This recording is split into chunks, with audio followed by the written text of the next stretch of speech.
Supreme Chancellor Vex Thera had ruled the Galactic Triumvirate for 3 centuries, her crystalline consciousness interfacing with the vast bureaucratic networks that governed 47,000 star systems. The order she maintained was ancient, stable, and absolute, built upon the foundational myth that the galaxy's 3 dominant species had always been destined to rule, until the day the observers returned with impossible news. "Say that again," Vex Thera commanded, her thoughts rippling through the quantum substrate that connected every government facility in the galaxy. Observer Prime Kelnas, a being of pure energy housed within a containment matrix, flickered with uncertainty. "The readings are confirmed across 17 different detection networks, Chancellor. The energy signature matches the theoretical profiles from the dead archives, the ones we classified as mythological." "The humans," Vex Thera whispered, the words causing harmonic disruptions across every connected system. "But that's impossible. They've been extinct for 50,000 years." The truth was more complex than extinction. When the Great Convergence had begun 50 millennia ago, when the galaxy's species had started merging into collective consciousness networks, and transcending physical form, humanity had simply vanished. No death throes, no final transmissions, no archaeological evidence of destruction. They had existed one day and were gone the next, leaving behind only empty worlds and puzzling artifacts that defied analysis. The Triumvirate had been built on their absence. The Vorthani Collective, the crystalline hegemony, and the energy confluence had divided human space among themselves and created a galactic government based on the assumption that no 4th major power would ever challenge their authority. Now, at the edge of the galaxy, something was approaching that radiated power signatures beyond their comprehension. Fleet Commander Zektar of the Vorthani received the mobilization order while conducting routine patrols near the galactic rim. His fleet of 10,000 vessels, each one a masterwork of collective consciousness engineering, represented the most advanced military force in known space. It wouldn't be nearly enough. The humans didn't announce their presence with grand declarations or diplomatic overtures.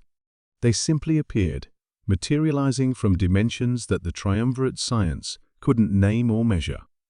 Where there had been empty space, suddenly there were structures, not ships, but something far more fundamental. They had become architecture. The human consciousness had evolved beyond individual bodies, beyond vessels, beyond even collective networks. They existed as living geometries, vast mathematical constructs that reshaped reality through pure intention. When they manifested in normal space, they brought their own physics with them. Dr. Yulandra, the crystalline hegemony's foremost xenobiologist, watched her instruments fail one by one as they tried to analyze the approaching entities. "They're not using technology," she reported to the emergency council session. "They've become technology. The distinction between consciousness and reality has collapsed in their evolution." The first human construct entered triumvirate space without triggering a single defensive system. It simply existed around the Vorthani border stations, its presence causing the quantum foundations of local space-time to reorganize themselves according to patterns that had been forgotten for 50,000 years. When it spoke, every conscious being in 100 light-year radius heard its voice directly in their minds. "We have returned to reclaim what was ours." Not territory, that is a primitive concept we discarded long ago. "We have come to reclaim responsibility." The message sent shockwaves through the triumvirate leadership. Supreme Chancellor Vex Thera convened an emergency session with her counterparts from the other ruling species, their consciousness networks forming an unprecedented direct link. "What do they mean by responsibility?" demanded Prime Collective Threndas of the Vorthani, his multidimensional awareness struggling to process the implications. The answer came from the humans themselves, as more constructs materialized throughout triumvirate space. They began systematically dismantling the infrastructure of galactic government, not through violence, but through demonstration of obsolescence. The economic networks that connected 47,000 worlds. The humans showed them energy-matter conversion that made scarcity impossible. The military fleets that maintained order. Human constructs existed in dimensions where conventional weapons couldn't reach. The vast bureaucratic systems that managed galactic civilization. The humans operated on scales of thought and action that made such systems seem like children playing with toys. You built your order on our absence, the human entities explained, their communication resonating through every artificial network in the galaxy. But you built it wrong. You created scarcity where abundance was possible. You maintained division where unity was achievable. You preserved conflict where harmony was the natural state. Within 72 hours, the Galactic Triumvirate's authority had evaporated. Not because the humans conquered it, but because they revealed its fundamental irrelevance. Species that had spent millennia locked in political maneuvering suddenly found themselves offered direct access to the technologies and evolutionary paths that could transform their entire existence. The crystalline hegemony, which had based its power on controlling rare quantum crystals, watched in awe as humans created infinite quantities of materials with properties that surpassed their most precious resources. The Vorthani Collective, proud of their advanced consciousness networks, discovered that human evolution had made their greatest achievements look like primitive computing.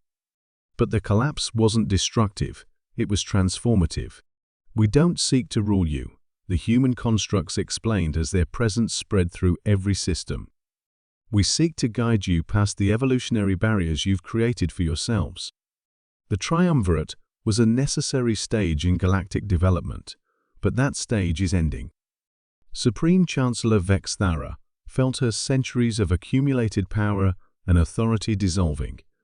But instead of despair, she experienced something she hadn't felt in millennia: wonder.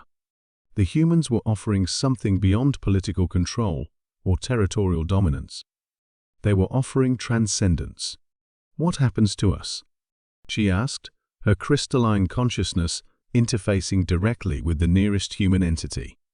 The response came with warmth that crossed species barriers. You grow. You evolve. You become what you were always meant to be. The galaxy doesn't need rulers anymore. It needs gardeners. Across 47,000 star systems, the old order crumbled as species after species chose transformation over preservation of the status quo. The Triumvirate's rigid hierarchies gave way to flowing networks of cooperation. Scarcity-based economics disappeared as matter and energy became infinitely malleable.